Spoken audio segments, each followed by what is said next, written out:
Hi welcome to our YouTube channel. ఏమేం కావాలో ఈ రెడ్ చట్నీ కంటే టమాటో, ఒట్టిమిరపకాయ, సాల్ట్, ఆనియన్. టమాటో మళ్ళీ ఎర్రగడ్డని బాండ్లీలోకేసి ఫ్రై చేస్తున్నాను. ఫ్రై అయ్యేదానికి కొద్దిగా నూనె వేసేసి మూత పెట్టేస్తే మగ్గిపోతుంది. దానికన్నా ముందు చింతపండు నానబెట్టుకొని ఉండేది, జీలకర్ర, ఒట్టిమిరపకాయ, ఉప్పు మిక్సీ కాడించుకొని పెట్టుకొనేసి ఉన్నాను. బ్యాచిలర్ పిల్లలకి చాలా ఈజీ వే మెథడు.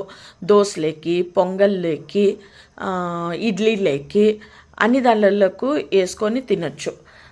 ఆమెటికి దాన్ని మగ్గిపోయినాక మిక్సీ తీసుకొనేసి వేయించుకొనిండే టమాటకాయలు, నానబెట్టుకొనిండే చింతపండు, ఒట్టిమిరపకాయ, జీలకర్ర, కొద్దిగా ఉప్పు వేసినాను. ఉప్పు సరిపోతుందో లేదో అనేసి దగ్లా బగ్లా కొట్టిన తర్వాత ఇది రెడ్ చట్నీ ఏంచిండే ఎర్రగడ్డలు కూడా ఎత్తేసేసాను.